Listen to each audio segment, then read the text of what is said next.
Hello again, everyone. Hope you're all well on this Thursday afternoon. It is, I don't even know what the temperature is out here. It's probably around low 70s and raining again, I think. And as many of you are waterlogged. And I'm about tired of the rain. I know we need rain, we got to have rain and all that kind of stuff, but dang. We got enough for a while. We got enough. Weather to me just seems very strange. I know people are going to say, oh, it's just like, I mean, we're almost in June. We're just a couple of days from June. And it's cool. The weather seems a lot cooler than we're in Georgia. And this rain, and it's just weeks. We haven't had to water the garden in weeks. I mean, it's, in a way that's good, but I'm like, dang, is it too much water? Anyway.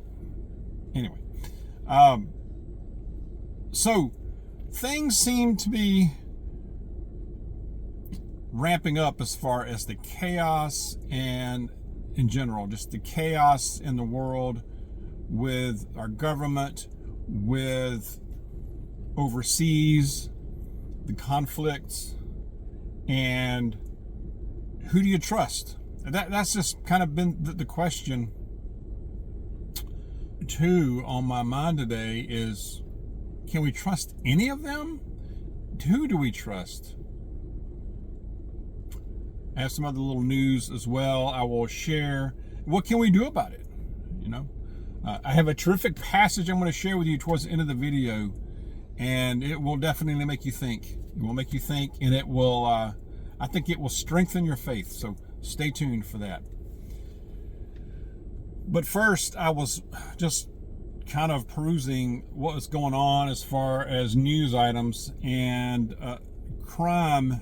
I think we talk about crime ramping up, and I think we're just seeing it begin to ramp up with things the way they're going. I want to paraphrase a comment that was made on the video yesterday. I think it was yesterday's video. I think it was made, this is an excellent comment. It was made by the Deacon Prepper. He makes good comments, as many of you do. There's so many good comments, but I'll paraphrase. But he said basically the number of homeless and with all the layoffs, and I talked about layoffs in the last video and jobs. So with a lot more joblessness, we will see a big increase in homeless. I think the homeless population is much larger than what the government or any statistics will tell you. No doubt about it. I see it almost every day myself. We're up close and personal in some of it. But with that increasing and with joblessness increasing, layoffs, people so strapped, I think people are tapped out, y'all. People talk about the housing. The housing is coming to a screeching halt. And I mean halt, in my opinion. From what I'm seeing out there, hearing from people, that's just one thing. But people are just tapped out. Most people. Now, it goes back to the Deacon Prepper's comment. He said, with the increase in that and the chaos and all, we're going to see a couple of things. We're going to see more crime. People are desperate. Crime's going to go up. Absolutely, it's going to go up. People are losing it. I did a video just on that. People losing it. He said, also, we're at a point where we have two classes. We have a two-class system in this country now. It's the rich and the poor. Or you could say the rich and everybody else. You got the rich, you got that small percentage to where money's not a problem, and you know, they're not hurting, at least not yet. And then you have everybody else who, you know, you may not be homeless, but you don't have the ability to save anymore. You don't have the ability to get ahead of the game and pay down the debt you want to pay down, or it's taking longer to pay down debt. Like I said, you can't save. It's almost paycheck to paycheck. No matter how much money you make, no matter how many raises you get, you still pretty much check to check. I think it's by design. It's a brilliant design. It really is. Brilliantly nefarious, but the middle class and pretty much has been under assault, and it's been fleeced for many years. This is not the current. I'm not putting all this on the current administration. I'm not. We had 8 years of Obama. We had a disaster of the last 4 years. Okay. Even before Obama, the middle class seems like it's been under assault by design for many years. You got the rich and the poor. You got the widening gap. And it's like a modern day serfdom. It's like a modern day form of the nobility and everybody else that just trying to make the best of it and survive, get ahead a little bit maybe. And that's what you've got. And they said, pray up, stock up, and get prepared. Pray up, stock up, and get prepared. Amen. I totally agree. Awesome comment. Other great comments I know out there that are saying a lot very, very similar to that. But the crime, there was a big crime spike. I don't know what happened. Poor Seattle. I know their leadership, and you keep voting these people in up there. But I was watching a little something about the crime spike just yesterday and last night. Over 11 people victims of violence. 7 shot, at least 3 in one place in Seattle. 7 in a town called Lakewood. I guess that's near Seattle. And I'm not real familiar with the area. And at least 1 stabbing. All in one night. You had the incident out there in South Carolina where there were so many victims, people were being transported to the hospital in private vehicles. This is going to become so common that we just get desensitized to it, and that's sad. And you can't blame it all on just homelessness, but I think, like this commenter said, with the increase in that and the homelessness and layoffs, people are going to go ape, man. They're going to go bananas. I mean, when your back's against the wall and people have nothing else to lose, or they feel like they have nothing else to lose, bad things happen.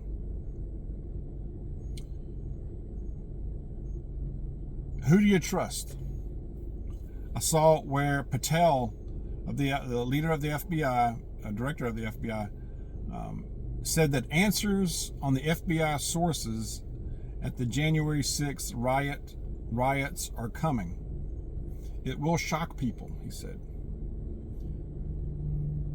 Now they're investigating several things. The J6 and this pipe bomber thing as well. Also, they said they're investigating some other things like the drugs in the White House and all this stuff.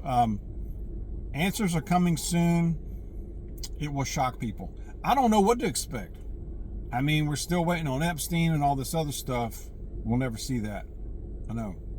I don't know. And then they come out, we're going to share this list. Oh, we're looking at the list. We're going through it. We might share it. We may not.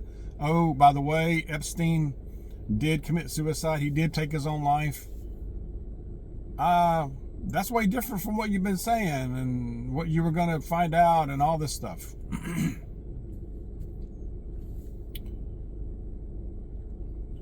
So what did they get on these guys?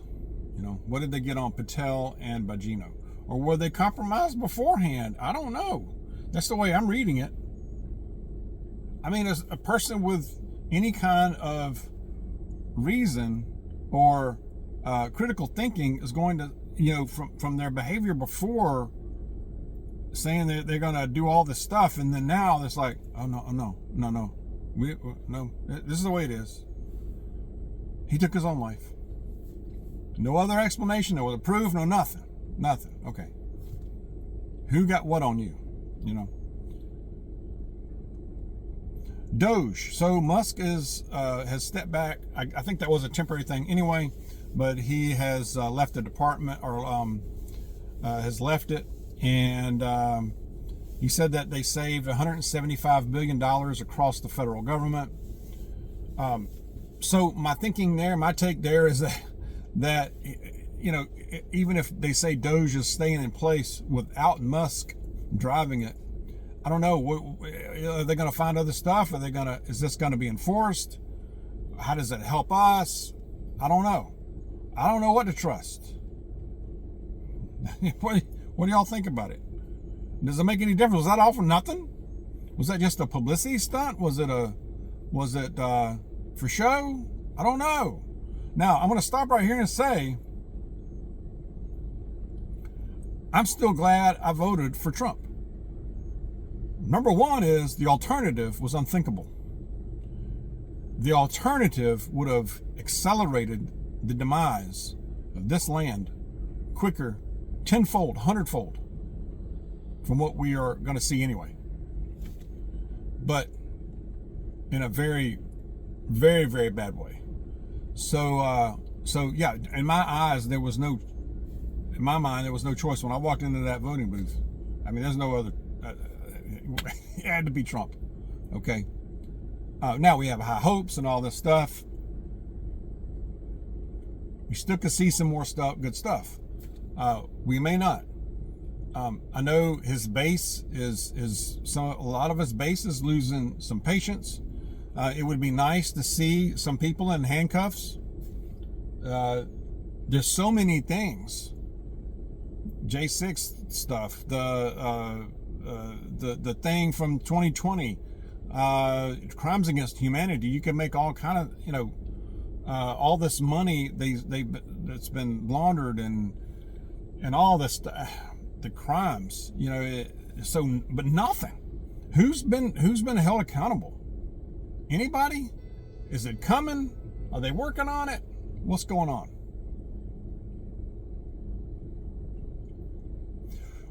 Okay, let's go overseas. Talk about chaotic and ramping up. Russia, Ukraine. So, Russia is massing over 50,000 additional troops on the Ukraine border. I mean, why would he sign any kind of agreement now anyway? He's got them on their heels. Why would he sign any kind of ceasefire anyway? I mean, from his point of view. Somebody tried to take Putin out, last week or two? They tried to assassinate him. That failed. Trump called him crazy.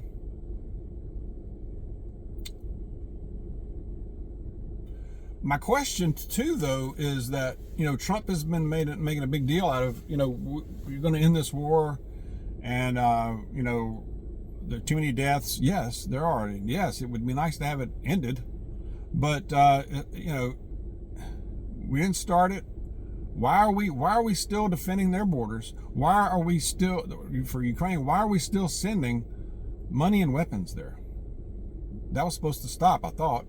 We're still sending your money and to pay for their defense and weapons.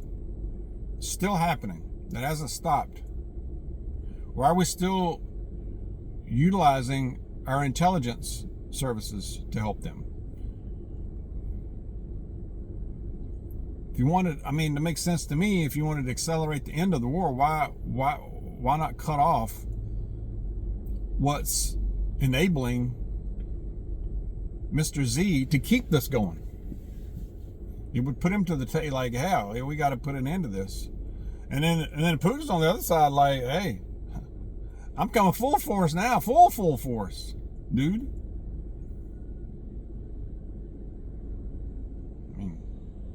I'm not a military expert, but that's just kind of how I see it. So where is that going to end? I don't think it's going to end well. I really don't. And the best we can hope for is that it somehow ends and without blossoming into something like a conflict directly between the United States and Russia. That would, if that happens, then you've got a mess, of course, but you have a presidency that is pretty much done already. That would do it. That if we got into full blown war with them, I think that's it. He's done. That's just my take. Now, it can depend on the circumstances, how that accelerates, but still, that's just kind of how I see it. But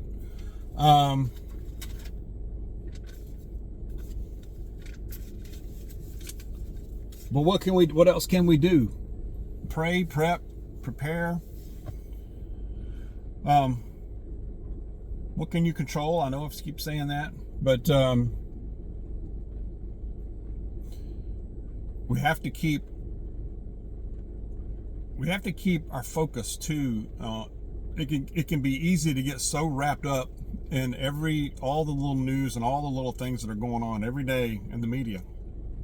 Oh, he said that now. Oh, we're going to do that now. And just stress you completely out. There are times when we just got to bear down on what we're doing. If you notice, there are days I don't do a video. I work full time. Sometimes that full time turns into not 8 hours, but a 12-hour or 13-hour day. Sometimes that turns into a 8 to 10 to 13-hour day, plus what we're doing to do our preparations at home that we got to focus on and get it done. Sometimes you got to put this stuff aside, all the noise that you're listening to on your podcast, your TV, your radio, videos even, and just really take time to bear down on what you need to accomplish, your preparations, your finances. What are you doing to get into a better position? Chances are you're in the poor class, or what used to be the middle class, the poor class. That's what we are in. We're not in the upper 1-2%, that's for sure. What can we do to position ourselves a little better? And that's what we need to really concentrate on, is narrow this down to your little area where you are. That's really what it comes down to. So let's try to stay focused on that. And number one is spiritual prep. And I'm going to go into the passage. We got to have that first. Y'all. Got to have that first. That's above all. Here we go. Now I'm going to encourage you. Proverbs chapter 3. Starting at verse 5. Trust in the Lord with all your heart, and do not lean on your own understanding. In all your ways acknowledge him, and he will make your path straight. Do not be wise in your own eyes. Fear the Lord and turn away from evil. It will be healing to your body and refreshment to your bones. Honor the Lord from your wealth and from the first of all you produce. Verse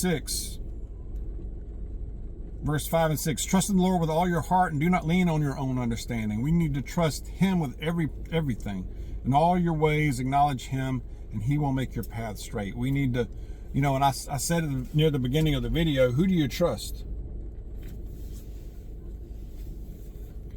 It's hard to know who to trust, isn't it? It really is. As far as humans, it's going to be a small list, but above and beyond that, it's him. It's our Lord. We know we can trust him. We know we can trust in his guidance. We can trust him with every part of our life. Any plans we make, we have to trust him.